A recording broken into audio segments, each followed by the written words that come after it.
Muy bien, hoy vamos a hablar de un tema que es bastante importante, que es bastante sencillo y es acerca de un instrumento que vamos a utilizar para poder brindarle nosotros una atención adecuada o una mejor atención a la familia de nuestro paciente, de nuestro cliente o de la persona con la cual queramos trabajar, ¿ok? Cabe mencionar que no solamente es el familiograma, existen varios instrumentos, pero solamente vamos a mencionar el familiograma, ¿de acuerdo? Muy bien, comencemos.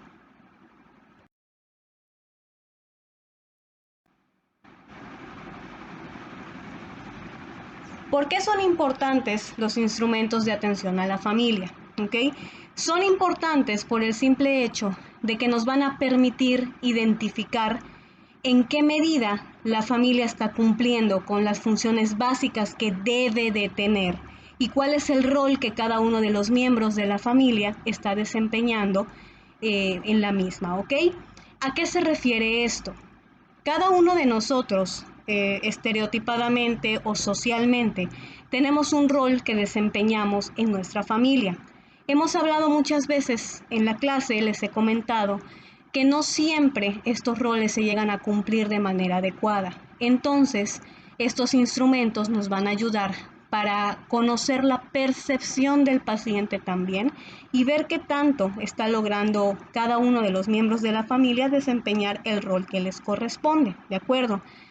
Recuerden también que hablamos en esta parte, o más bien vamos a introducir en esta parte la manera en la que la persona se siente de acuerdo a cómo se lleva con cada una de las personas que integran su familia.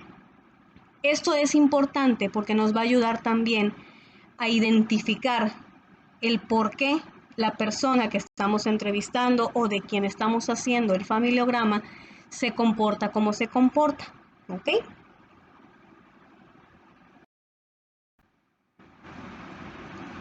Ahora bien, ¿qué son los instrumentos de atención a la familia y de dónde surgen? Son un conjunto de escalas, formatos, cuestionarios, todo hecho de una manera simple, simplificada, ¿ok? Que son los que reciben este nombre de instrumentos de atención integral a la familia. ¿Qué es lo que hacen estos instrumentos? Nos ayudan a tener una visión esquemática, global, gráfica, y nos ayuda a facilitar la comprensión de la relación que hay entre cada uno de los miembros de la familia, ¿sí? Esto nos ayuda a nosotros como profesionales de la salud en cualquiera de los ámbitos. Estamos hablando que nosotros lo vemos desde el punto de vista de la fisioterapia, pero también sirve obviamente para medicina familiar, para medicina de especialidad, para una consulta psicológica, para la de nutrición quizás, porque aunque ustedes no lo crean, pues también los hábitos alimenticios tienen mucho que ver en la relación que nosotros tenemos con los miembros de nuestra familia, ¿ok? Estas gráficas nos ayudan a ver un cuadro mayor, a verlo desde una perspectiva mucho más amplia, ¿sí? Y tanto desde el punto de vista histórico como el actual. Recuerden también, y algo que es muy importante, es que cada una de las personas que integran una familia tiene una percepción diferente, ¿de acuerdo?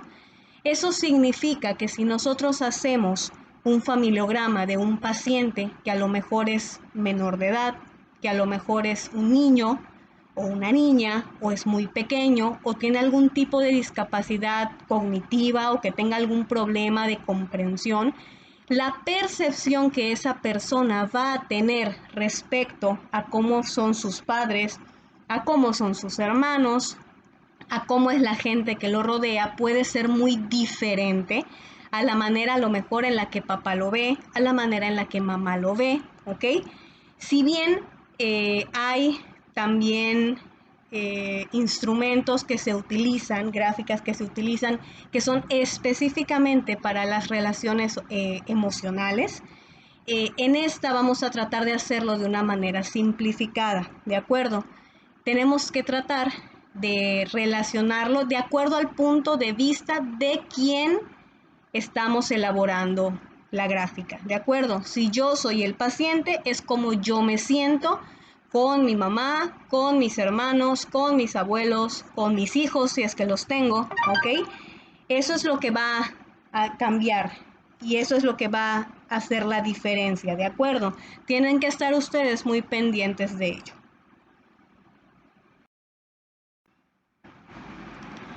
Ahora bien, ¿cuál es la utilidad de estos instrumentos?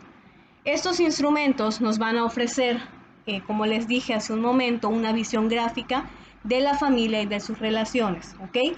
Estos vamos a utilizarlos para desarrollar o para que nosotros como profesionales de la salud tengamos una visión amplia, integrada de los puntos débiles y fuertes de la situación en la familia. Si bien la percepción de cada miembro es distinta, recuerden que es importante saber lo que nuestro paciente percibe respecto a las personas que lo rodean. ¿Por qué? Porque eso nos va a ayudar o perjudicar a la hora de poder llevar un tratamiento, a la hora de poder desarrollar un plan de tratamiento, el apego al mismo, ¿sí? Porque a lo mejor yo tengo un paciente que tiene toda la disposición, pero si sus papás son personas que son poco colaboradoras o que no nos ayudan y el paciente lo percibe de esa manera, es mucho más complicado que él pueda realizar a lo mejor el plan de tratamiento.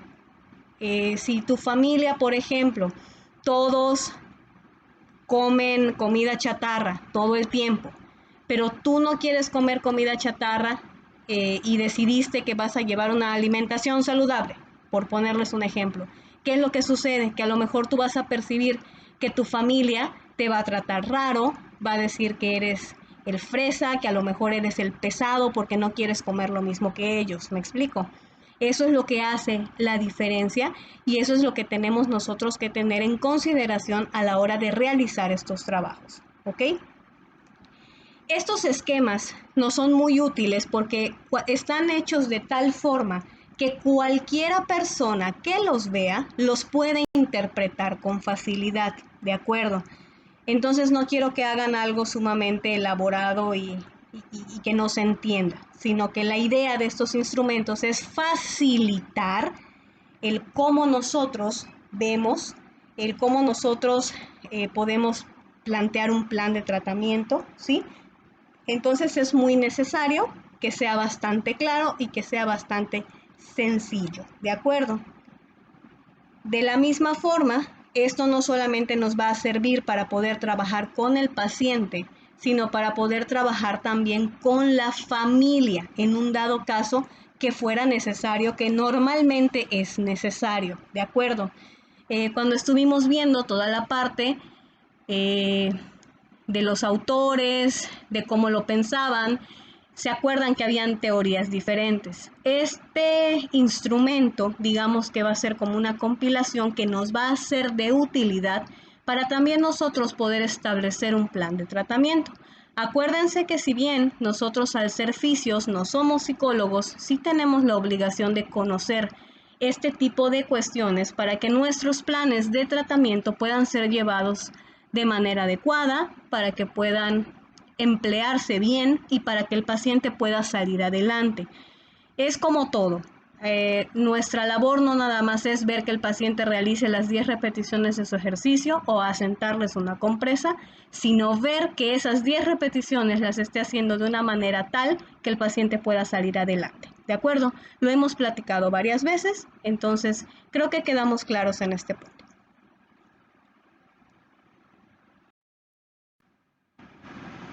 Ahora bien, la segunda utilidad, aunque no menos importante por supuesto, es que al nosotros aplicar estos instrumentos, le podemos mostrar a la persona nuestro interés profesional, aclaro, profesional, en el contexto de su familia. Acuérdense que muchas personas solo si nos ven o nos perciben como alguien externo. ¿Se acuerdan que en algún momento en una de las clases yo les decía que las personas generalmente perciben al personal de salud o al médico o a las personas que tienen más estudios que ellos, como alguien que es superior, ¿ok?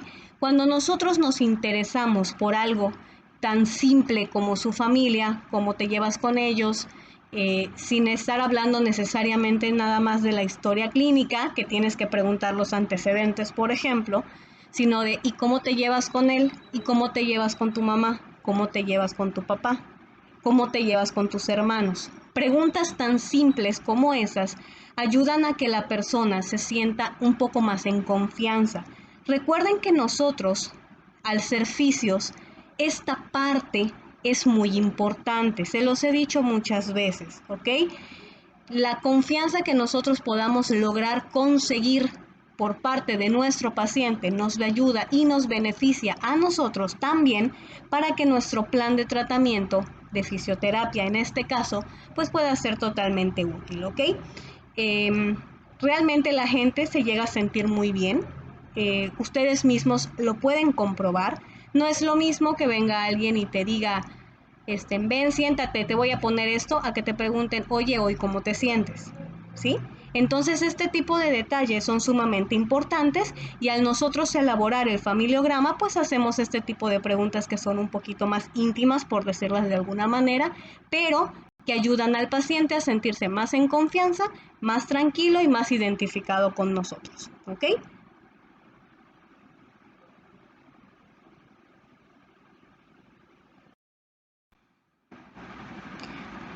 Ahora bien, vamos a ver cómo se elabora el familiograma tal cual. Primero que nada, ¿qué es un familiograma? Es una representación esquemática de la familia, ¿sí? Esta nos va a proveer de información acerca de los integrantes, cómo está la estructura y cómo son las relaciones entre ellos. El familiograma es un instrumento que ya tiene muchos años, que se ha utilizado desde hace bastante ya en diferentes disciplinas, como les decía al principio, no solamente los médicos, sino que también todo profesional de la salud, en cuanto nos importe la salud y la vida del paciente, pues podemos utilizar este tipo de esquemas, ¿de acuerdo? También es conocido como genograma, árbol familiar, familigrama, tiene diferentes nombres. Recuerden que esta bibliografía que yo les estoy dando es una en específico, pero hay más. Depende del autor, depende de la bibliografía, también es la manera en cómo se le llama o en cómo se le dice, pero al final el contenido es el mismo, que eso es realmente lo que nos tiene que importar, ¿ok?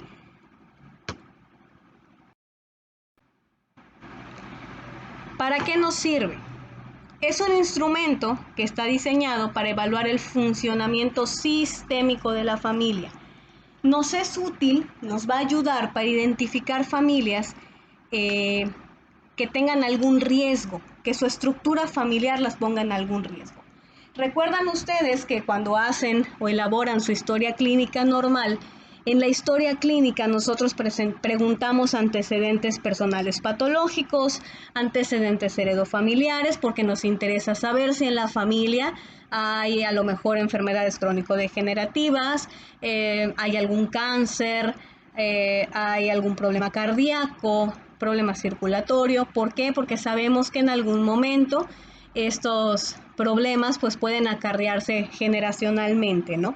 Lo mismo sucede con la parte psicológica y con la parte social, ¿sí? ¿Por qué es tan importante? La parte biológica nosotros ponemos lo que en la historia clínica, entonces eso no es necesario que se los explique tanto. En la parte psicológica nosotros podemos notar al elaborar esto, al preguntarle al paciente cómo te llevas con mamá, cómo te llevas con papá, cómo te llevas con abuelos, cómo te llevas con tíos, si hay algún problema psicológico de trastorno, de trasfondo, perdón. Acuérdense que hemos platicado con anterioridad que muchos de los problemas mentales, emocionales que nosotros tenemos se ven manifestados en la parte física. A lo mejor la persona con anorexia es porque tiene un complejo de inferioridad, porque tiene baja autoestima, porque a lo mejor los papás no la apoyaron de manera adecuada, a lo mejor sí, pero sus amigos se burlaban, recuerden que esta parte psicológica es muy delicada y tiene un contexto bastante amplio. Entonces, este tipo de instrumentos nos ayuda para nosotros poder detectar si en la familia o dentro de la familia está ocurriendo algún problema o está ocurriendo algún tipo de presión o de acoso, o si hay a lo mejor alguna inestabilidad, ¿sí? O que sea una familia no funcional, una familia tóxica como aplican hoy en día, que nos está provocando que la persona actúe de determinada manera. Acuérdense que en esta parte no estamos hablando nada más de la discapacidad tal cual, sino que muchos de los problemas que nuestros pacientes tienen pues pueden ser provocados por presiones familiares. Si nosotros como personas independientes nos ponemos a analizar nuestro contexto familiar, que es lo que quiero que hagan, van a darse cuenta que también hay partes que a lo mejor nunca les gustó, a lo mejor no me gustaba cómo me hablaba mi mamá, a lo mejor yo no me llevaba bien con mi papá, a lo mejor a mi papá no lo conocí, a lo mejor mi mamá tuvo, no sé, más de un matrimonio, a lo mejor yo cuando conocí al que ahora dice ser mi papá, pues yo vivía solo con mi mamá y mi papá es ahora mi papá porque se casó con ella, ¿sí me explico? Entonces, todo este tipo de detalles nosotros lo ponemos a la hora de estructurar el familiograma. Cuando nosotros notamos la complejidad de la vida de una persona y lo esquematizamos, podemos entonces notar por qué hace determinadas cosas, ¿no? O por qué se comporta de determinada manera. Así como hay personas que han aprendido de ello y se vuelven muy resilientes, que es como que nuestro máximo objetivo, así hay personas también que simplemente siguen esos patrones, ¿de acuerdo?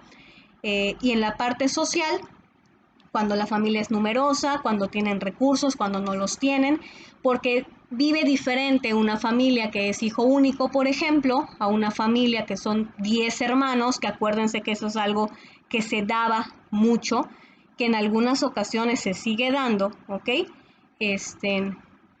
Y, y sí hace una diferencia muy considerable. ¿Por qué? Porque la atención que se le da a cada uno también es diferente. Si alguna vez han visto, hasta han hecho videos de parodias respecto a ello, cuando hablan del valor que le dan a cada hijo dependiendo del lugar en el que nació. Si nunca lo han visto, hay videos de ello en el que dice el primer hijo es el que todos notan, el segundo pues que es como si no existiera, y el tercero pues el consentido, pero que pues también es el pobre que hereda todo lo que le dejan los demás, ¿no? Tiene sus detalles parecidos, tal vez no es tan así, pero es para que tengan más o menos una idea de qué es a lo que me refiero y de cómo es que cómo se maneja y por qué es tan importante realizarlo, ¿de acuerdo?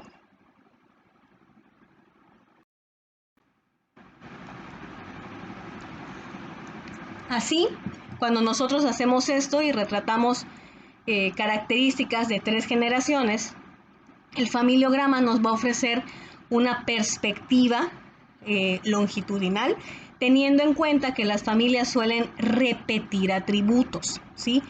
¿Se acuerdan que en alguna clase hemos platicado respecto a ello? Por ejemplo, el machismo. Yo cómo voy a lo mejor cómo voy a enseñarle a mi hijo a no ser machista si yo lo soy. ¿Cómo puedo yo enseñarle a mi hijo a lo mejor a que no debe de beber o a que no debe de fumar si yo bebo y fumo frente a él? ¿De acuerdo? Cuando nosotros hacemos este tipo de estructura, podemos ver de dónde también las personas tienen o sacan determinadas características.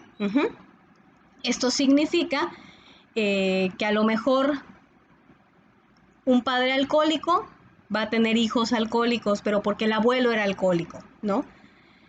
Recuerden que no es obligatorio ni necesariamente tiene que ser así. Esto también lo hemos platicado antes. Muchas veces las personas justifican el cómo son porque dicen, lo vi de mis padres, ¿sí? Pero recuerden que no es estrictamente obligatorio que yo tenga que ser como mis padres fueron. Siempre tenemos esa oportunidad de modificar las cosas, de ser diferentes, de hacer algo distinto a lo que nosotros vimos. Lamentablemente, la mayoría de las personas no tiene esa idea o no tiene esa capacidad o ni siquiera se lo ha planteado, ¿sí? Hemos platicado de ello también cuando hablamos de los niños, por ejemplo, que luego dicen es que abueló, pero pues abueló porque la abuela lo crió, entonces todas sus costumbres y todas sus conductas son dadas por la abuela, ¿sí me explico? Entonces, el hecho de que nosotros podamos retratar 3 generaciones, inclusive más en un dado caso que llegara a ser necesario, nos permite tener una perspectiva un poco más amplia, un poco más global respecto al por qué la persona se porta como se porta. Si bien no es justificación para malas acciones, pues sí es una herramienta que nos es muy útil porque así podemos notar. Vamos, hemos dicho inclusive en algún momento, Madre Santa, ve cómo es la mamá, con razón el hijo es así. Lo hemos mencionado en algún momento. O mira cómo es el papá, con razón no había manera de que el niño saliera distinto, ¿no? Inclusive como un comentario sarcástico o como algún comentario random o en algún momento lo hemos mencionado, porque sí lo hemos mencionado, o sea, ahora sí que eso es algo que tal vez en algún punto lo hemos dicho inclusive sin pensar, ¿sí? Eh, de esta forma nosotros podemos ayudar un poco más al paciente. Digo, recuerden que se puede ayudar a quien quiere ser ayudado, pero al menos nos va a permitir poder atender y tratar al paciente de acuerdo a las características que éste tiene, ¿sí?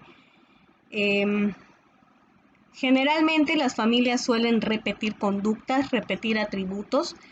Si vemos, hay familias que porque abuelito lo hacía así, el otro abuelo también lo hacía así, mamá lo hace así, yo como hija lo tengo que hacer así, mis hijas también lo tienen que hacer así. Y hay familias todavía que exigen esa línea, ¿de acuerdo?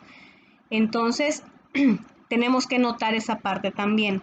Igual nos menciona eh, si se salta alguna generación para aparecer en la otra. Esto se refiere tanto a las conductas como, como a los rasgos, a las enfermedades.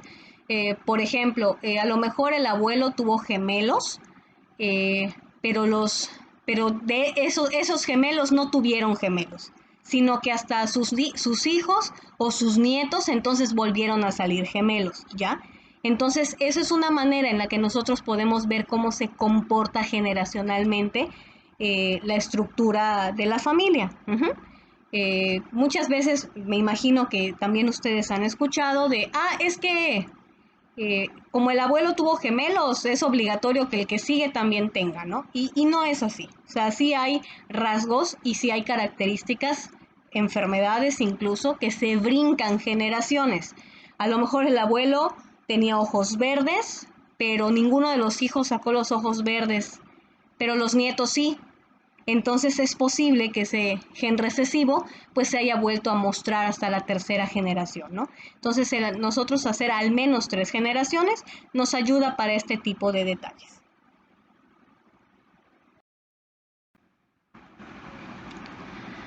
Además, el familiograma nos va a permitir conocer en qué etapa del ciclo de vida familiar, valga la redundancia, se encuentra la familia, qué tipo de familia es, los eventos más importantes para cada uno, por ejemplo, si alguno es asmático, si alguno de ellos, el abuelo o a lo mejor tuvieron enfermedades respiratorias, pues es más probable que los que sigan puedan tenerla, ¿no? Pero, ¿qué otra característica? La diabetes, por ejemplo, la obesidad, por ejemplo, que es una enfermedad realmente. Eso lo hemos platicado también, porque acuérdense que dicen, bueno, es que si el abuelo era gordito, la mamá es gordita y el hijo también es gordito. Pero recuerden que eso no es hereditario, sino que es por un tipo de conducta aprendida, es por lo que yo como, es por lo que me dan para comer. No estamos hablando de alguna enfermedad metabólica, estamos hablando de una costumbre. Es aquello de que tienen que desayunar con la coca, por ejemplo, de que no pueden estar sin tomar refresco, ¿ya? O sea, a eso se refiere esta parte, ¿ok? También nos habla del tener que registrar los eventos de salud que hayan sido más importantes para cada uno, que sean a lo mejor cosas que pudieran heredarse. Claro que los accidentes o cuestiones por el estilo pues también se tienen que poner. Aspectos relevantes de la relación que hay entre los miembros de la familia. Entre las graficaciones que vamos a ver un poquito más adelante, pues está mostrado, está todo graficado de cómo se manejan las relaciones. Eso también necesito que lo hagan, ¿de acuerdo? Entonces, al nosotros poder poner en esto los rasgos físicos, ponemos edades, ponemos enfermedades, ponemos fallecimientos, ¿ya?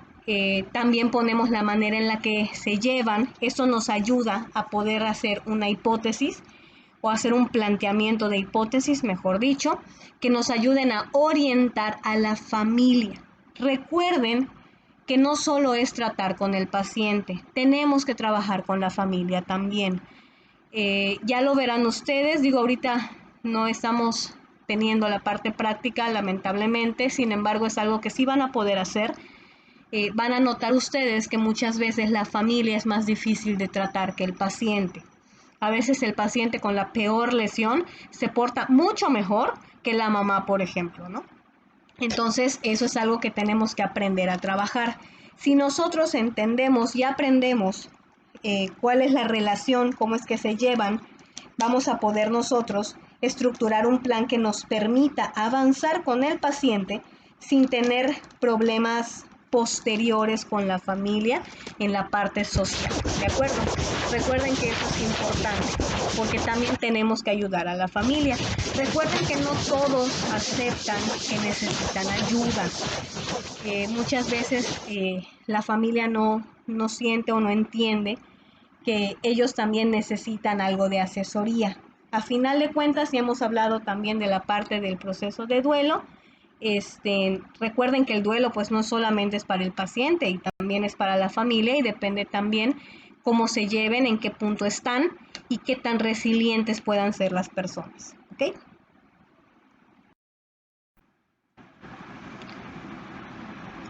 Ahora, ¿qué utilidad tiene el familiograma para el equipo de atención integral de salud? El equipo de atención integral de salud son todos los que participamos. Hemos visto es el tema con anterioridad de todos los que participan a la hora de trabajar con algún paciente. Recuerden que es el médico, es el enfermero, es el psicólogo, el nutriólogo, nosotros como oficios, ¿de acuerdo? Todos los que trabajamos a la hora de atender a un paciente, que no necesariamente es de manera simultánea, pero que sí tenemos que pasar todos, ¿ok? El familiograma tiene la particularidad de que es tan explícito, tan claro, que cualquiera que lo vea debe poder interpretarlo. Así que, por ejemplo, si el médico familiar hizo el familiograma y lo hizo de una manera adecuada, cuando el expediente pase, a lo mejor al médico de ortopedia, porque tuvo una fractura el paciente, el ortopedista puede ver el familiograma y puede entender la relación que tiene el paciente con su familia. Si después de eso nos lo van a mandar a nosotros como oficios, porque nosotros vamos después del ortopedista, a lo mejor nosotros vemos que en la estructura de su familiograma no tiene una buena relación, o a lo mejor está cursando por depresión, a lo mejor está ansioso, a lo mejor le pasó alguna otra cosa, a lo mejor anímicamente no se encuentra bien, no logra pegarse al tratamiento, entonces quizás pueda yo derivarlo al psicólogo, por ejemplo, ¿no? Y el psicólogo cuando vea el familiograma debe poder entenderlo. Entonces, a lo que voy, cada persona que lo revise debe ser capaz de poder interpretarlo sin mayor problema, ¿sí? Estos instrumentos nos son de mucha utilidad porque nos permite notar de manera global todo lo que sucede con la familia, la estructura que ésta tiene y las relaciones familiares. Ahorita les voy a mostrar también cómo vamos a desglosar cada una. Finalmente, el familiograma nos va a ayudar para poder intercambiar información, ¿ok? Entre los profesionales que nos encargamos de atender a la familia, y que requerimos algo que sea fácil, que sea práctico para conocer la historia familiar. Si tú te sientas y le preguntas al paciente, oiga, ¿y cómo se siente? Está muy bien, pero recuerden que es algo que nos va a llevar muchísimo tiempo y no siempre tenemos el tiempo para hacerlo. Lo que tiene el familiograma es que nos va a ofrecer una parte rápida, un medio fácil, un medio práctico para que nosotros podamos ver el esquema y definir o decidir qué es lo que nos puede funcionar, cómo lo podemos tratar, porque a final de cuentas, acuérdense que nosotros tenemos que entender cómo se trabaja con ello, con la parte psicológica, para poder trabajar bien con la parte física que a nosotros nos corresponde. Un paciente que está a gusto con la terapia va a ser un paciente que va a tener un buen apego al tratamiento, que va a tener un avance significativo y que nos va a permitir ahora sí que tener un buen pronóstico. ¿De acuerdo? Y esto nos ayuda a que el historial familiar sea más fácil de entender.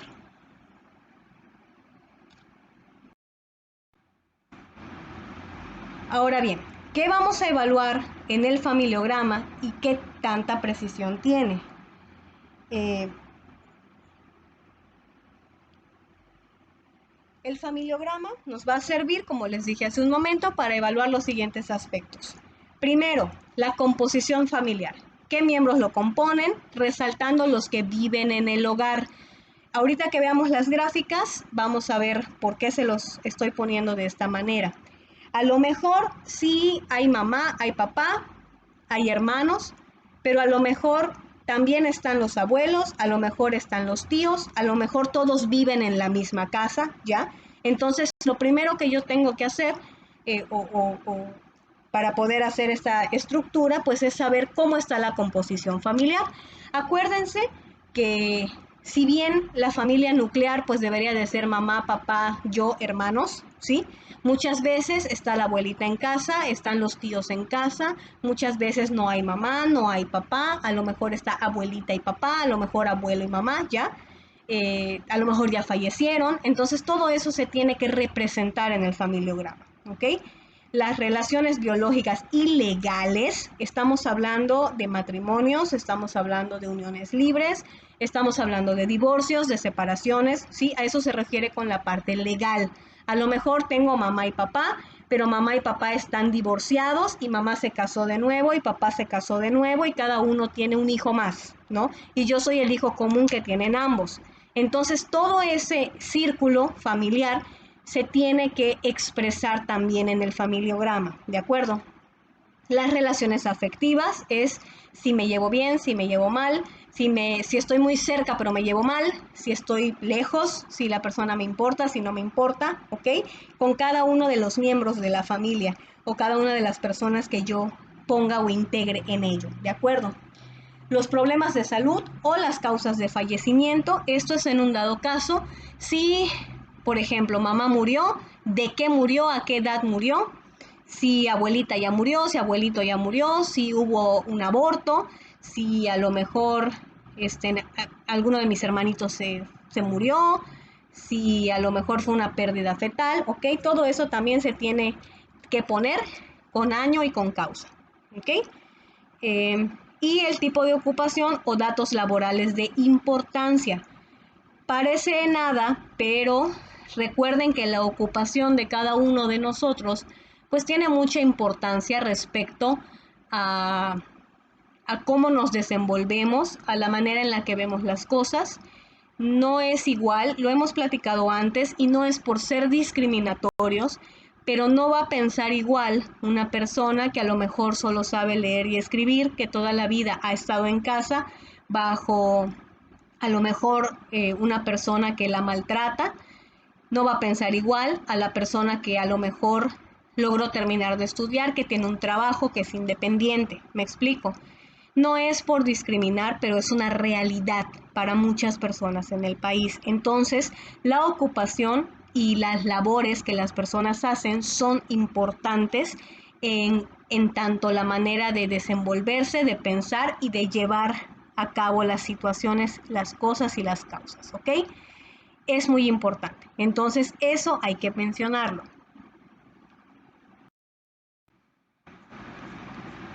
Muy bien, pasamos a la parte interesante, que es cómo vamos a registrar los datos.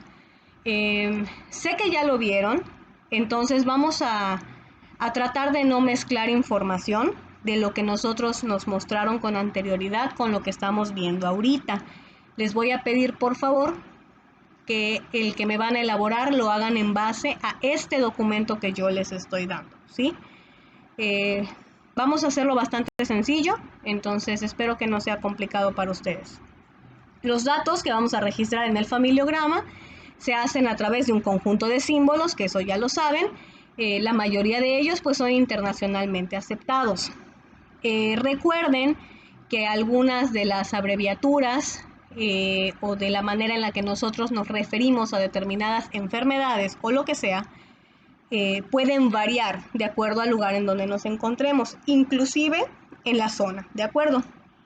Entonces vamos a tratar de tomar los que sean de manera universal, que sean totalmente comprensibles.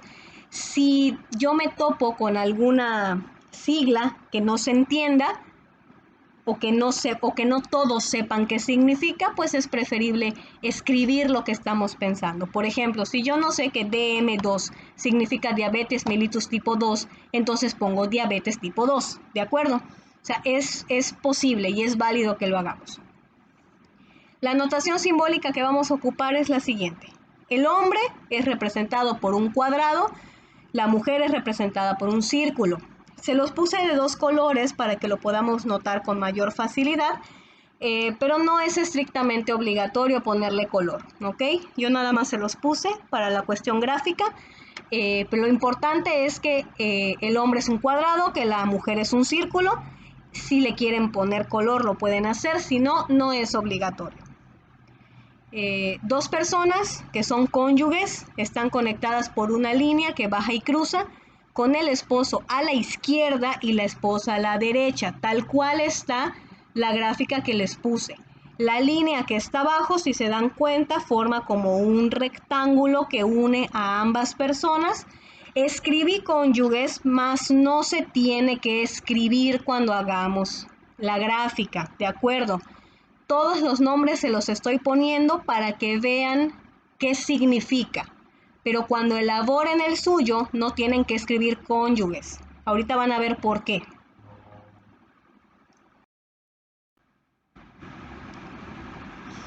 Si la pareja tiene hijos, ellos se van a representar por un cuadrado o por un círculo, según sea el sexo.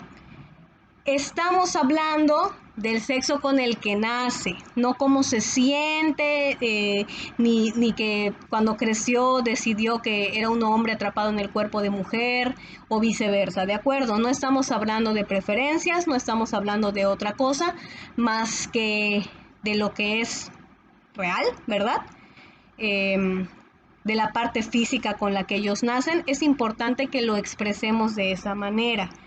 Si en algún momento llegáramos a toparnos a lo mejor con una persona que es trans o que tiene alguna cirugía o algo parecido, eso se tiene que escribir a un costado del círculo o del cuadrado, dependiendo, especificando qué es lo que significa, ¿de acuerdo? Los hijos se van a acomodar con el mayor a la izquierda, el menor a la derecha, en el orden en el que hayan nacido, ¿sí? Una vez que yo termine de escribir o de graficar a los miembros de la familia, voy a utilizar una línea punteada para englobar a los que viven en la casa o los que viven bajo el mismo techo. En este ejemplo que les puse acá, tenemos a mamá y a papá, tenemos a un hijo varón que es el mayor y tenemos a dos niñas. Encerré en una línea punteada a las dos niñas con los padres porque el primer hijo ya es una persona mayor, ya se casó y ya se fue, ¿de acuerdo? Ya no vive en la casa. Entonces la línea punteada nos va a señalar los que todavía viven en la casa, ¿ok?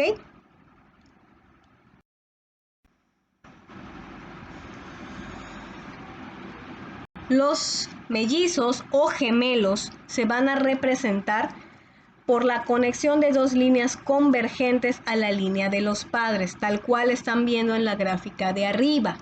Convergente significa que se unen en un punto, ¿ok? Les puse dos ejemplos. El de arriba son gemelos no idénticos, porque pueden ser cuates, como les dicen coloquialmente, y la de abajo son gemelos idénticos. ¿Cuál va a ser la diferencia al representarlos? Que los gemelos no idénticos se van a poner con las líneas convergentes y los gemelos idénticos, además de las líneas convergentes, van a llevar una línea intermedia que van a unir a ambos, ¿sí? Eso significa que los gemelos son idénticos, son monocigóticos, que son de la misma bolsa, como ustedes quieran entenderlo, ¿de acuerdo? También está el ejemplo acá de los hijos que son adoptados. Tenemos dos opciones para representar a los adoptados, ya sea poniendo una letra A, como ven ustedes en la gráfica de abajo, o poniendo una línea punteada. Les puse ambos para que vean cuáles son. Puede ser cualquiera de los dos, no es obligatorio que pongan ambos. O ponemos la A o ponemos la línea punteada, ¿de acuerdo? La persona clave o el paciente se puede representar de tres maneras: con una línea doble, con un círculo o un cuadrado en medio, como ven ustedes arriba donde dice paciente o persona clave, que tiene un circulito rojo, o señalándolo con una flecha. No quiere decir que van a poner los tres. Se los grafiqué de esta manera porque puede ser cualquiera de los tres. Ya sea aquí porque es un círculo, si es un cuadrado porque es varón, entonces se pone un cuadradito en medio, ¿de acuerdo? Ya sea que yo le quiera poner doble línea, que yo le quiera poner el círculo o el cuadrado en medio, o que yo quiera señalarlo con la flecha. Cualquiera de las tres es válida, ¿ok?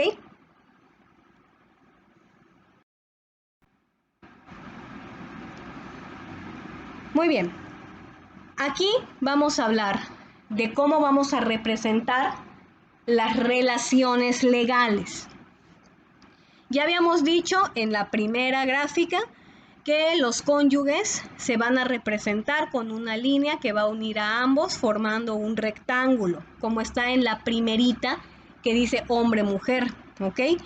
Ahora bien, tenemos que señalizar el tipo de relación que ellos tienen, ¿sí? Dependiendo de si son casados, si viven en unión libre, si son separados o son divorciados, se va a representar de una manera diferente.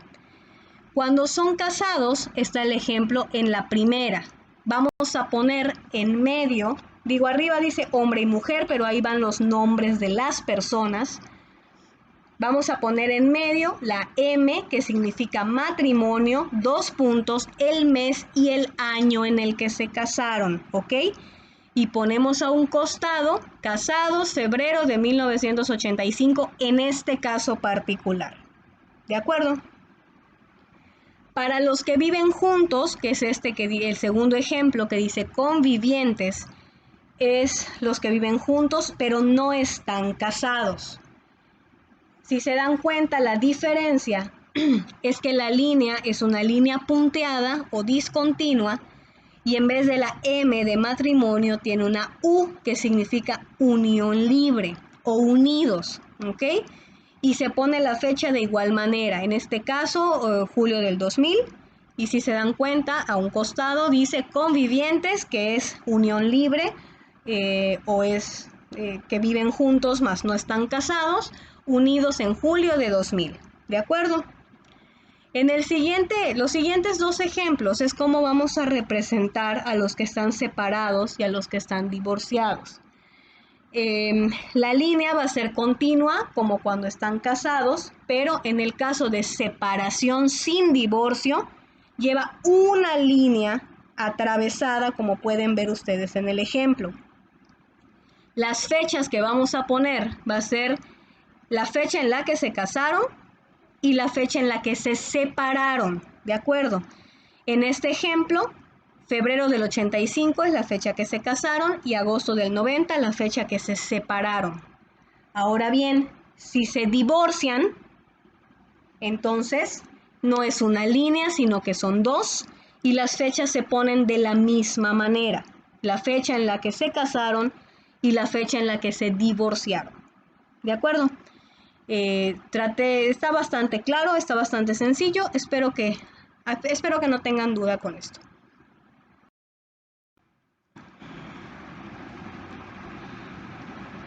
Muy bien, pasamos a la tragedia.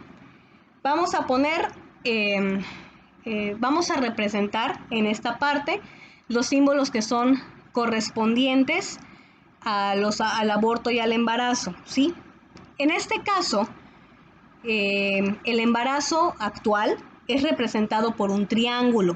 Se los puse allá y les puse el nombre abajo para que vean ustedes lo que representa. Una pérdida o un aborto que no sea inducido, que haya sido espontáneo, se representa con un círculo negro, pero con un círculo más pequeño que el que hayamos puesto para representar a la mujer, ¿de acuerdo? No puede ser del mismo tamaño, debe de ser más pequeño. En un dado caso que fuera un aborto inducido, es un círculo pequeño, nada más, ¿ok? Cuando el aborto es espontáneo, que no haya sido premeditado, es un pequeño círculo negro, y si el aborto es inducido, es un círculo nada más, ¿de acuerdo? Las personas que mueren son representadas con una X dentro del símbolo del sexo de la persona que haya fallecido. Si es una mujer, pues la X debe estar en el círculo, y si es un hombre, pues la X va a estar en el cuadrado, tal cual les puse en la representación de abajo. ¿Ok?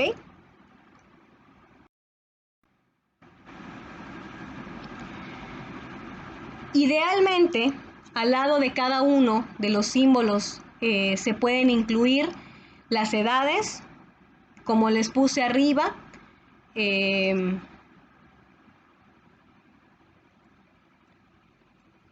el círculo de arriba, por ejemplo, tengo 82, que es la edad de la abuelita. Se puede representar de esa manera, o en su defecto se pone un apóstrofe y el año en el que nació, como les puse en el ejemplo de al lado del abuelo, que le puse un apóstrofe 47, ¿sí? En el caso de los dos de arriba que están fallecidos, arriba, si se fijan, tienen dos números, 3710 en el primero, 4805 en el segundo. Ese es el año en el que nació la persona y el año en el que falleció, ¿de acuerdo? El lugar en el que están, ahí deben de estar. En el caso de la edad, si voy a poner la edad debe de estar dentro del círculo. Si voy a poner el año, debe de estar superior izquierda, ¿sí? Acá no lo puse, pero también debemos de agregar la causa de la muerte. Infarto, muerte natural, accidente, ¿ya? No lo puse, se me pasó, pero hay que ponerlo también. Otra cosa que podemos colocar dentro de ello, pues es el padecimiento actual. Por ejemplo, en el caso del papá, le puse que nació en el 58, ¿sí? Y que tiene diabetes, que son esa simbología que dice DBM, diabetes, ¿ok? Abajo les representé, el primer hijo es adoptado, la segunda falleció y el tercero es nuestro paciente. Entonces tenemos la edad del paciente y tenemos el nombre y está representado allá. ¿De acuerdo? Todo lo que las patologías y lo que nosotros encontremos en nuestro pacientito, pues debe de ir colocado a los lados. En esta les estoy ejemplificando 3 generaciones. Si se fijan, la primera generación están los abuelos, en la segunda generación los padres. En los padres tengo ahí a gemelas idénticas, por eso están representadas de esa manera, tienen su edad adentro que son 45, ¿sí? Y abajo pues tenemos al paciente y tenemos al niño que está adoptado.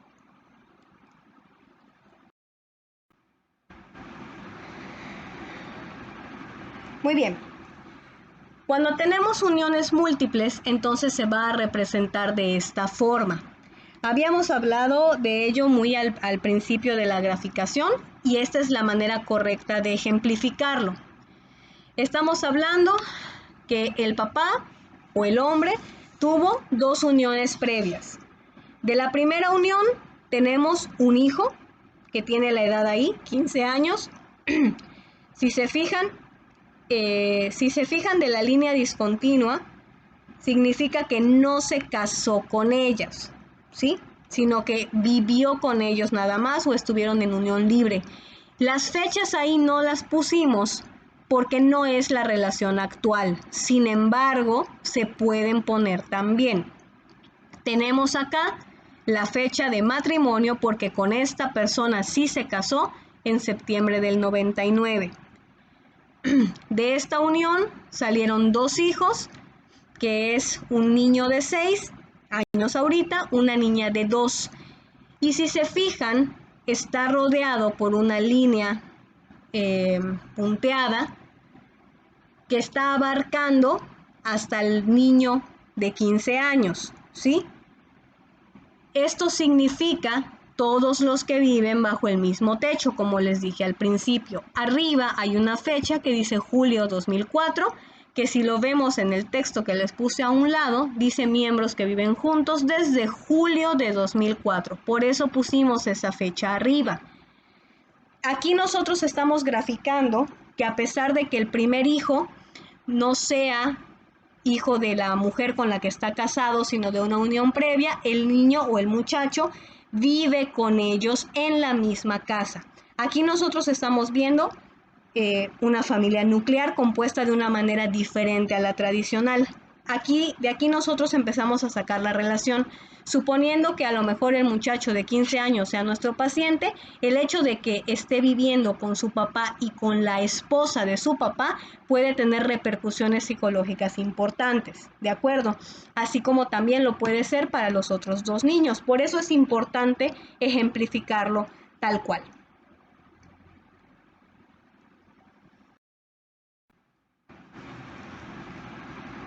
Ahora bien, acá les estoy poniendo las relaciones afectivas y la manera en la que las vamos a relacionar.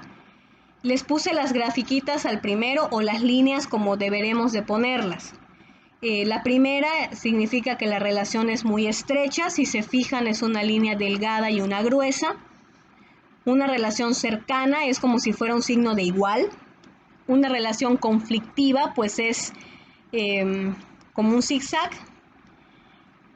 Una relación estrecha y conflictiva pues es una línea gruesa pues con la línea en zigzag que representa la parte conflictiva.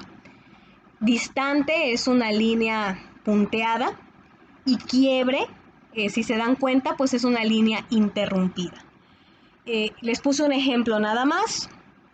En este ejemplo es la percepción de Daniel. Daniel es nuestro paciente que lo estamos ejemplificando abajo, señalándolo con una flecha, poniendo su nombre y poniendo su edad. Por eso les puse la nota a un lado que según Daniel la relación es así. Daniel tiene una hermana. Para él la relación con su hermana es muy estrecha, pero a la vez es muy conflictiva. La relación con su papá es muy estrecha, no tiene relación con su mamá, al menos esa es su percepción, y la relación entre sus padres es muy conflictiva.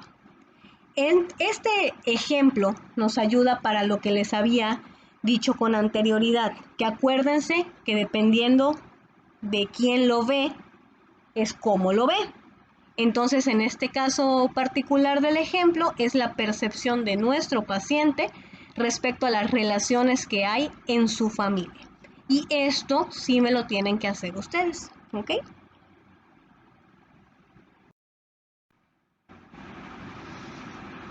Ahora bien, en el familiograma también podemos expresar datos que sean de morbilidad y demográficos. En este ejemplo les puse un matrimonio con 2 hijos nada más. Tenemos a Percy, de 26 años, María, de 25. Si se dan cuenta, ponemos a un lado su ocupación. En el caso de él, es un profesor alcohólico. María es una enfermera que no tiene hipertensión, pero sí tiene diabetes, ¿sí? De ahí tenemos 2 hijos, una niña de 6, un niño de 2. La niña de 6, pusimos los nombres también, tiene asma, está en primero de primaria, y Edwin, pues aparentemente sano. Es un ejemplo nada más, no estamos, aquí de hecho no les señalé a ninguno como paciente.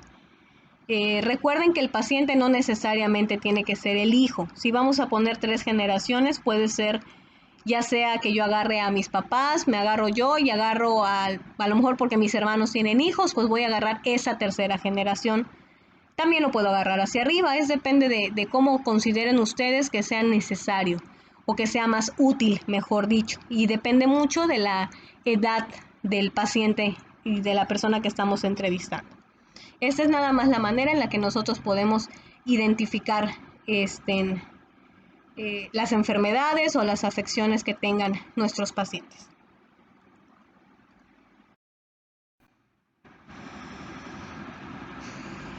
Ahora bien, ese familiograma o este tipo de familiograma en el que vamos a graficar todo lo que son los miembros de la familia, relación, parentesco, convivencia, se le va a llamar familiograma estructural, ¿ok? Porque estamos haciendo una estructura, tan simple y tan sencillo. Hay una diferencia con el familiograma funcional en el cual nosotros registramos la calidad y la intensidad de las relaciones de los miembros. Les quiero aclarar que no vamos a trabajar el familiograma funcional, vamos a trabajar nada más el familiograma estructural, así que no les genere angustia, tranquilos, ¿sí? Lo vamos a poder hacer sin mayor problema y lo que quiero que ustedes me grafiquen respecto a la parte de las relaciones, pues es nada más lo que está de ejemplo al final.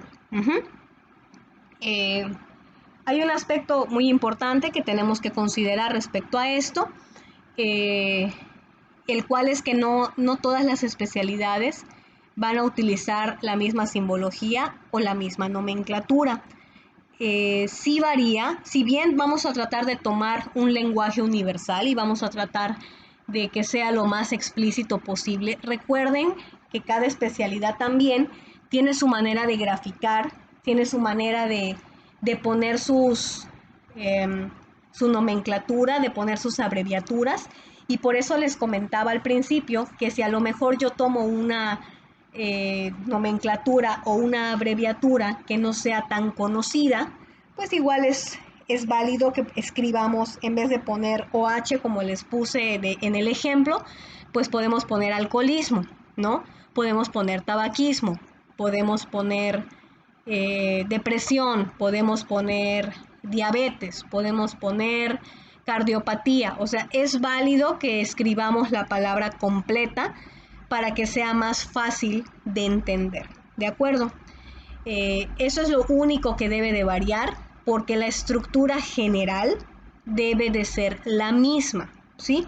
La nomenclatura nada más, o las abreviaturas que se utilizan, son las únicas que tienen la posibilidad de ser diferentes o de variar ligeramente de acuerdo a la especialidad. De resto, respecto a que el cuadrado es varón, a que el círculo es mujer, a cómo se representan gemelos, etcétera, eso es lo mismo para todos. ¿De acuerdo?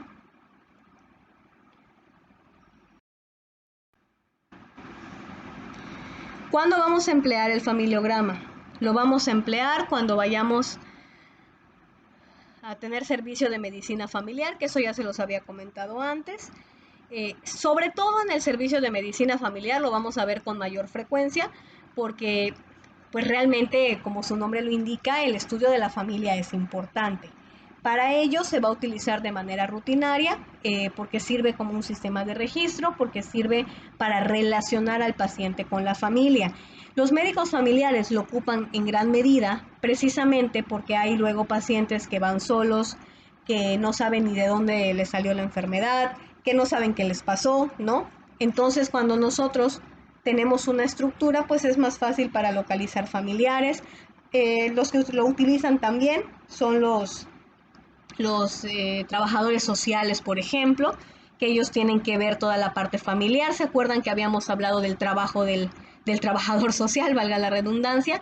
Que ellos ven la parte socioeconómica, ven la parte social, ven la parte familiar. Entonces, para ellos este instrumento también es muy útil. A nosotros nos puede servir para saber qué tanto podemos esperar de cómo el paciente se puede relacionar en el tratamiento. ¿Ok?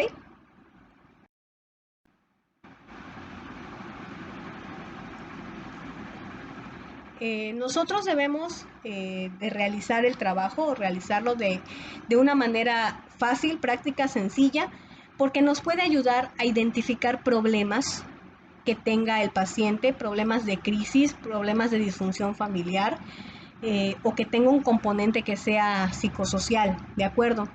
Eh, para estos casos se requiere aumentar la parte familiar. El familiograma tiene la gran ventaja de que facilita la comunicación sobre la familia y nos ayuda a relacionar sus características con el problema individual del paciente, que eso es lo que les venía explicando.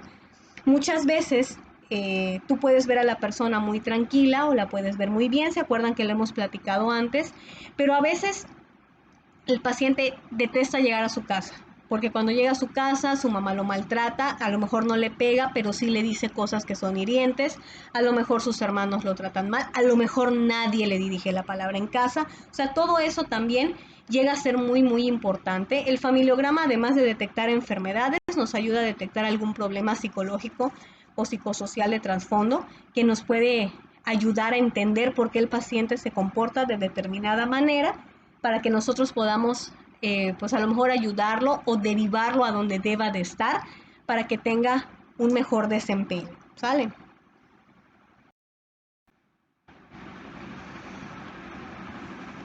En el caso de los pacientes crónicos, graves, terminales, el familiograma nos sirve o nos es de utilidad cuando requerimos un apoyo específico de la familia para poder tener un adecuado manejo de la dolencia, ¿ok? Para cuando sabemos que el paciente ya va a fallecer, recuerden que no nada más es no nada más es darles el pésame, sino realmente ayudarlos o poder trabajar con ellos. Hay una diferencia muy considerable entre si nuestro paciente tuvo una relación muy estrecha o tuvo una relación muy conflictiva, por ejemplo. Generalmente el paciente que ha tenido relaciones conflictivas, pues la realidad es que la familia no lo llora tanto, como es más, inclusive hay a quienes abandonan, eso lo hemos platicado antes, recuerdan que hay gente a la que abandonan en el hospital, a la que abandonan en sus casas, a los que los dejan solos, todos hemos conocido a alguien que hemos visto solito. Entonces realmente el cómo el paciente o la persona se relaciona con su familia ayuda mucho a la hora de poder identificar qué hacer con el paciente, sobre todo cuando ya son pacientes terminales, ¿ok? Eh, y por último, siempre que queramos tener un abordaje integral de la persona, cuando se solicitan los cuidados de salud, pues debemos de realizar el familiograma. Si se dan cuenta, es un instrumento que es bastante sencillo, bastante simple, bastante útil, que no les debe de llevar mucho tiempo de realizar si lo van a hacer de una manera personal, como les pedí, eh, porque pues creo que podemos relacionar y es más práctico que lo hagamos entre nosotros, ¿ok?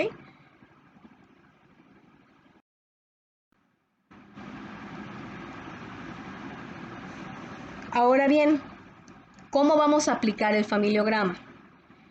La manera más sencilla de que nosotros podamos tener un abordaje adecuado y de que podamos hacerlo bien es explicarle al paciente en primera instancia cuál es la utilidad del familiograma y la necesidad de que yo le pregunte acerca de su familia. No es nada más llegar y decir, a ver, dime, ¿quién es tu abuelo? ¿Quién es tu abuela? ¿Cuándo se murió? ¿Por qué se murió? ¿Ya? sino que tenemos nosotros primero que explicarle las razones por las cuales les vamos a preguntar respecto a su familia, respecto a cómo son, a cómo se llevan, ¿sí? Tratar de que el paciente colabore con nosotros. Acuérdense que si el paciente no colabora, lo que va a suceder es que nos va a dar información falsa, no nos puede decir a lo mejor las cosas completas, a lo mejor se pone a la defensiva, entonces sí es muy importante que nosotros lleguemos y lo abordemos de una manera adecuada, ¿ok? El familiograma tiene que ser llenado por un profesional de la salud, ¿ok? No es que cualquier persona vaya y esté interrogando a la gente en la calle para que le hable de su familia, ¿no? Sino que debe de estar elaborado por un personal o por alguien que de verdad sepa lo que está haciendo, ¿sí? Por supuesto, con la colaboración del paciente, con la colaboración de la familia. Este punto es muy importante por lo que les había platicado con anterioridad. A lo mejor yo, niño de 10 años, tengo una percepción de cómo mis padres se llevan, ¿sí? Pero a lo mejor mi hermanito tiene otra. A lo mejor mi hermano mayor que ya se fue de la casa tiene otra. A lo mejor mis papás tienen otra. Entonces, en la medida de lo posible, cuando nosotros queremos realmente hacer un abordaje familiar, sí vale la pena interrogar a cada miembro de la familia, ¿sí? Por eso nos dice que debemos de utilizar o colaborar no solamente con el paciente, sino con la familia en general. Recuerden también que las personas se comportan diferente de acuerdo con quien estén. Si bien habemos unos pocos que nos portamos igual con todo mundo, porque así somos y lo hemos decidido ya, hay quienes, si está mamá, hablan de una forma, si está papá, hablan de otra, si están mis hermanos, hablo de otra, si estoy solo, hablo de otra, si están mis amigos, hablo de otra, ¿ok? Y no estamos hablando de múltiples personalidades, sino de la confianza que podemos llegar a tener con las personas con las que interactuamos, ¿sí? Y eso tiene mucho que ver también en cómo nosotros vamos a representar la relación que hay entre los miembros de la familia, porque a lo mejor el paciente te dice, no, sí, yo con mi mamá me llevo muy bien, pero pero los estás viendo juntos y ves que hay algo que no cuadra, ¿no? Tú estás viendo que realmente no se llevan así, a lo mejor la mamá lo tiene amenazado, por ejemplo, ¿no? Por ser muy drásticos. Entonces recuerden que también es necesario que no es solo lo que nos dicen, sino lo que nosotros vemos y percibimos a la hora de elaborar este tipo de trabajos, ¿ok? Cuando lo elaboramos vamos a empezar directamente con el paciente y los miembros relacionados con él. La pareja, los padres, los hijos, los que estén más cerca, ¿ya? Según sea el caso. Los símbolos se van a emplear como ya se les explicó y las reglas para el registro de datos es de la misma manera, ¿de acuerdo? Eso no va a variar. Una vez que nosotros terminamos el familiograma, es muy importante que pongamos quién lo hizo y la fecha en la que se elaboró. Recuerden que obviamente las personas tenemos que seguir creciendo y a lo mejor la relación que yo tenía con mis padres hace 10 años ya no es la misma que yo tengo ahorita. Entonces vale la pena también que nosotros vayamos teniendo un registro de cómo es que la persona se llevaba, se relacionaba, qué es lo que tenía, qué es lo que pasaba. Generalmente las enfermedades no se presentan todas a la misma vez, ni a todos a la misma edad, entonces a lo mejor hace 10 años yo estaba perfectamente sano, pero ahorita ya me dio diabetes, ¿no? Hace 10 años yo no había terminado de estudiar, pero a lo mejor ahorita yo ya tengo una profesión, pero además ya tengo obesidad, cosa que yo no tenía antes. Entonces es necesario que cada vez que se haga un registro de estos se ponga el año, o sea, la fecha en la que se elaboró y quién lo elaboró. Normalmente se pone el nombre del entrevistador y va en la parte inferior derecha del familiograma, como si fuera un pie de página, ¿ok?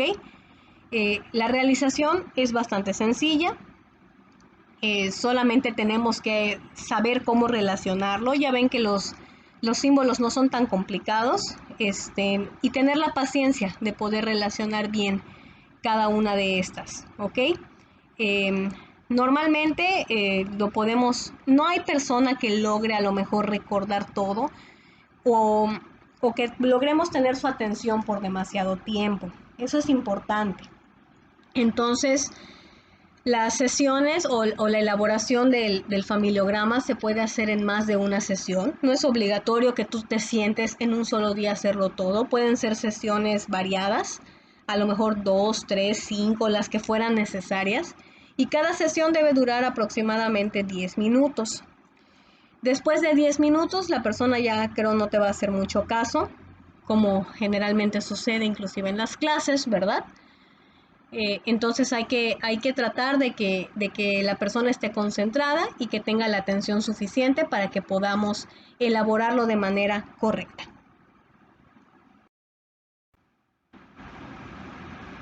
¿Qué información vamos a obtener del familiograma? Ya con esto vamos a terminar el tema, ¿ok? Así que ya casi acabamos. Algunos aspectos que vamos a obtener del familiograma son los siguientes. Primero, el tipo de familia. ¿Qué tipo de familia tiene mi paciente? Familia nuclear monoparental, reconstruida, como vimos en el ejemplo, que el papá se casó, pero el hijo de su primera relación vive con ellos. Es una familia reconstruida. Si a lo mejor es una familia que solo tiene mamá, a lo mejor es una familia que solo tiene papá, ¿ok? El ciclo vital en el que se encuentran, eso es lo que vamos a poner en el tipo de familia. Las separaciones o divorcios que hayan, que tengan o que hayan existido, ¿ok? La tercera, si el paciente es el hijo mayor o el menor. Esta parte es importante porque estamos hablando de la posición que el hijo ocupa en la familia.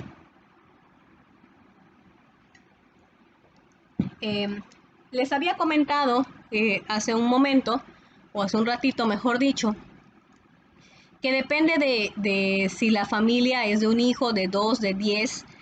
La realidad es que sí hay una diferencia considerable en el número de hijos que eres, en la forma en la que te tratan. No estoy generalizando ni pretendo hacerlo, porque si bien hay familias que sí han logrado, a pesar de muchos hijos, darle la misma atención a todos, que no son muchos, también en la gran mayoría de los casos pues no se da de esa manera, ¿ok? Entonces, si el paciente es el hijo mayor o el menor, ¿qué es lo que esperamos encontrar ahí?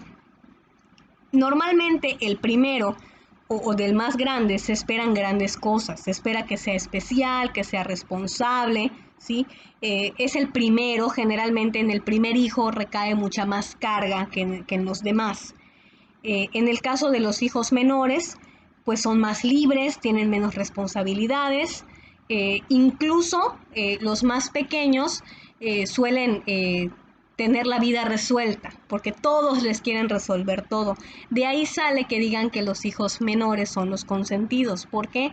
Porque en los mayores o en los más grandes estamos hablando de algo general antes de que colapse esto, de lo más normal, o sea, de lo que se ha visto, de lo que se ha observado, de lo que se ha estudiado. Se recae más peso en el primer hijo que en el último. Generalmente el último no pasa tanta dificultad o no pasa tanto problema. Generalmente son más tranquilos en el sentido de que no tienen tantas responsabilidades, ¿ok? Cuando son hijos únicos, el problema con ellos es que pueden estar menos orientados hacia las relaciones con sus iguales. Estamos hablando que son niños que pueden ser egoístas o que a lo mejor no saben jugar con otros, que a lo mejor no saben convivir, ¿ok? Vamos, les repito, no estoy generalizando, estamos hablando de lo que se nota normalmente. Ahora bien, si es un hijo único que desde pequeño va a guardería o que los padres le han enseñado que aunque sea único, pues sus juguetes los puede compartir, a lo mejor si tiene primos, vamos, estamos hablando que hay muchas variantes. Esta que les estoy poniendo de ejemplo, pues es cuando estamos hablando del hijo único aislado y sobreprotegido, ¿ok? Que tienen menos sociabilidad, ¿de acuerdo? Si se trata, hablando de los hermanos todavía, de una persona que tiene todos sus hermanos que sean del sexo opuesto, lo que sucede generalmente con estas personas es que van a tener mucha experiencia con gente del sexo opuesto, pero muy poca con gente del propio sexo. Si eres una niña y tuviste 4 hermanos, es más probable que seas a lo mejor un poco más brusca, que a lo mejor sepas cómo tratar al varón, o a lo mejor seas poco femenina, o sepas mucho respecto a la manera en la que el varón piensa, más se te dificulta el trabajar con otras niñas, o a lo mejor en tener gustos que sean de las niñas como socialmente se acepta, ¿ya? Lo mismo sucede al revés. El varón, por ejemplo, que crece con pura niña, no estamos hablando de que se vuelva gay, por ejemplo, pero generalmente son varones más delicados, o a lo mejor, no sé, en algunos casos pueden llegar a ser amanerados sin ser homosexuales, ¿ok? Estamos hablando de que cuando tenemos la convivencia con personas que son del sexo contrario al nuestro, generalmente aprendemos ese tipo de conductas. A eso es a lo que se refiere, ¿sí? Otro caso es cuando tenemos hermanos con una diferencia de edad más de 5 años. Estamos hablando que si el primer hijo ya tiene 10 en que tuviste al segundo, pues realmente se vuelven como si fueran hijos únicos cada uno. ¿Por qué? Porque realmente sus etapas del desarrollo las han pasado por separado.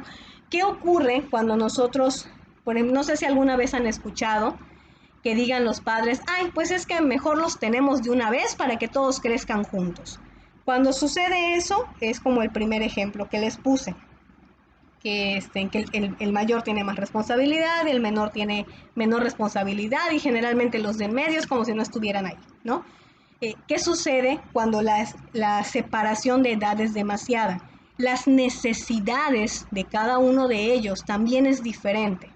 Es como me va a pasar a mí, que mi primer hijo ya tiene 17 y va a haber un bebé ahorita.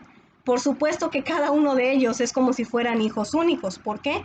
Porque el mayor ya es un adolescente, ya pasó por todas las etapas, y el bebé pues apenas va a empezar a desarrollarse, ¿no? La edad, la diferencia de edad es muy, muy considerable, y eso también influye en la manera en la que se les cría y en la manera en la que ellos se desarrollan también. Prácticamente es como si fuera el primero, que va a venir, porque ya pasaron 17 años, ¿ok? Espero que haya quedado claro el ejemplo.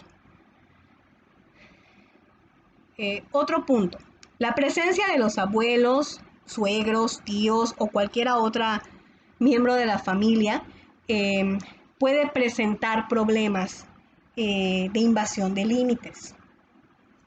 Recuerden que no es lo mismo que yo tenga mi familia nuclear, mamá, papá, hermanos en un dado caso y yo, a que además viva mi abuelo, viva mi abuela, viva mi suegra en mi casa. ¿Cuántas veces hemos escuchado que dicen, es que mi suegra se tuvo que ir a vivir conmigo y la verdad es que es un infierno? O cuando han escuchado el comentario del casado casa quiere, es precisamente porque se supone que cuando tú a lo mejor tú te juntas con una persona es porque vas a formar una familia nueva. Y no es que uno no quiera o no aprecie a los abuelos, etcétera, sino que al invadir ellos ese espacio familiar nuclear, las cosas pueden llegar a ser muy diferentes, ¿ok? No sé si a alguno de ustedes les ha sucedido. Si es así, no me van a dejar mentir. Si a lo mejor tú estabas acostumbrado a estar con tus papás, si eres tú, y de pronto el hermanito de tu mamá, tu tío, se va a vivir con ustedes, la dinámica familiar cambia totalmente. No es lo mismo a lo mejor que lleves a tu abuelito a vivir contigo, que ya es muy mayor, que requiere atención y es para que no estés solo, porque realmente no ocasionan problemas, si lo quieres ver de esa manera. A lo mejor necesitan la atención, vamos, hay diferentes contextos, pero el hecho de que una persona externa, porque al final termina siendo externa, aunque sea de tu familia, llega a invadir un espacio que ustedes ya conocían o que ya tenían, la percepción puede llegar a cambiar mucho. El sentimiento puede llegar a cambiar mucho, la emoción cambia mucho, ¿ok? Y acuérdense que pues así como hay personas buenas, hay personas malas, aunque no nos vamos a meter en ese tema. Pero vamos, al nosotros poder representarlo, nos ayuda para saber por qué la persona se comporta, cómo se comporta, ¿de acuerdo?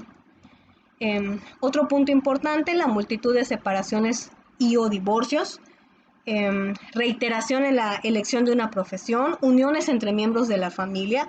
Eso lo hemos platicado en alguna clase. En lo que se refiere a la multitud de separaciones o divorcios, acuérdense que si bien uno no debe de estar donde no quiere, ¿verdad? El tener demasiadas separaciones o demasiados divorcios es un patrón que puede llegar a seguirse con mucha facilidad, ¿ok? A lo mejor, vamos, tiene infinidad de causas que podríamos mencionar y no vamos a terminar, pero vamos, no es tan sano para los niños, sobre todo si son pequeños, porque son conductas que ellos están viendo y que pueden considerar que son totalmente normales, aunque no deberían de ser del todo así. En la cuestión de la elección de la profesión, muchas veces en las familias ocurre que como el abuelo era maestro, el papá es maestro, pues yo tengo la obligación de ser maestro, aunque a mí no me guste. Eso también influye. Eso lo hemos escuchado, eso no es tan viejo, eso es algo que todavía se da, a lo mejor porque todos eran abogados, papá te está obligando a ser abogado, ¿no? Y no es algo que tú querías hacer. Entonces, ¿eso qué es lo que nos lleva? Nos lleva a sentimientos de frustración, nos lleva a ira, nos lleva a culpa, nos lleva a molestia, nos lleva a desagrado, ¿no? Las uniones entre miembros de la misma familia, eso estamos hablando que sí se da también, creo que lo platicamos inclusive en alguno de sus casos clínicos. Las uniones entre los miembros de la familia pueden ocasionar discapacidades, no en todos los casos, pero la gran mayoría sí. Acuérdense que todo eso también influye en la manera en la que uno se puede comportar, influye en la normalidad del paciente, eso lo hemos hablado también con anterioridad. A lo mejor a mí me enseñaron que tengo que casarme con uno de mis primos porque si no mi raza se va a volver impura, ¿no? Por darles un ejemplo muy coloquial, pero vamos, es algo que sí pudiera llegar a suceder y que no es tan arcaico como uno quisiera pensar, es algo que todavía se da. Entonces hay que tener precaución con ello, ¿sí? Por último, tenemos la repetición de pautas a través de las generaciones. Considerando que las pautas familiares se pueden transmitir de generación en generación. Estamos hablando acá de alcoholismo, de las madres solteras, embarazos adolescentes, incesto, síntomas físicos, violencia, suicidio, depresión, ansiedad, obesidad. No estamos hablando acá nada más de las enfermedades crónico-degenerativas, estamos hablando realmente de patrones conductuales que se repiten. Eso sí lo hemos hablado antes. Inclusive, les voy a poner un ejemplo. Un padre alcohólico, dos hijos, uno de ellos se vuelve alcohólico, el otro se vuelve un profesionista muy grande. Le preguntan al alcohólico, oye, ¿y tú por qué eres así? Pues es que crecí viendo a mi padre, justificando su alcoholismo porque su padre era alcohólico. Le preguntan al otro, oye, ¿y tú por qué eres así? Porque crecí viendo a mi padre. La respuesta fue la misma. ¿Qué es lo que varía? Varía la percepción de la persona respecto a la situación conductual que vivió con sus padres. Uno de ellos lo vio y justifica su alcoholismo y su violencia familiar porque su papá también le pegaba a su mamá.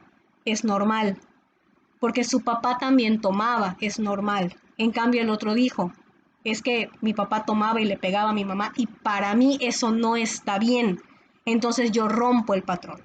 Estamos hablando de que así como ese segundo hijo que pudo romper el patrón, así hay muchísimos primer hijo que no logran romper el patrón y que por el contrario lo acrecentan y lo llevan de generación en generación.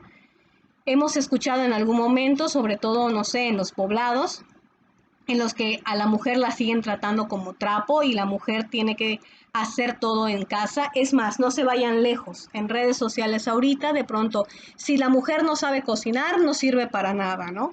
O si el hombre no sé qué, no sirve. Entonces, estamos hablando que eso es algo y son estereotipos generacionales, sociales y culturales que todavía tenemos, que seguimos implementando realmente, que se siguen cumpliendo y que la persona que no cumple con ello es una persona rebelde, es una persona que está fuera de contexto y realmente no debería de ser así. Todos estos ejemplos que dice aquí abajo son patrones conductuales que se repiten generacionalmente. Entonces, realmente realizar el familiograma, si podemos notar a lo mejor por qué hemos platicado igual de los embarazos adolescentes, por ejemplo. En muchos de los poblados, si ya tienes 14, 15 años y todavía no has conseguido con quién te vas a casar, ya eres dejada, ¿no? Que lo máximo a lo que pueden aspirar algunas mujeres en las comunidades es a conseguir un buen marido y si no, ya no pueden hacer nada de su vida, ¿no? Estamos hablando que es gente que para ellos, cultural y socialmente, eso es lo correcto, ¿sí? Entonces, al nosotros elaborar esto y ver si algún patrón se repite de manera generacional, ahí nosotros podemos identificar por qué nuestro paciente se comporta como se comporta o le pasa lo que le pasa. ¿Ok?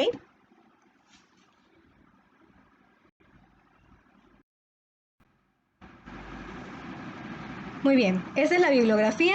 Ya con eso nosotros terminamos este tema. Espero haber sido clara con ustedes. Espero que no tengan ninguna duda. En caso contrario, ya saben que pueden comunicarse conmigo con toda confianza, no hay ningún problema. Si tienen alguna duda a la hora de elaborar su trabajo, por favor que me lo hagan saber. Saben que hay disponibilidad para que me puedan platicar cualquiera de sus inquietudes. ¿De acuerdo? De la misma forma, si hay algo que quisieran consultar respecto eh, pues a su sentir, a su emoción o a lo que fuera a la hora de realizar su trabajo, también me pueden decir, a lo mejor para que yo les ayude en lo que esté en mis manos y ustedes así deseen, ¿de acuerdo? Dios, chicos.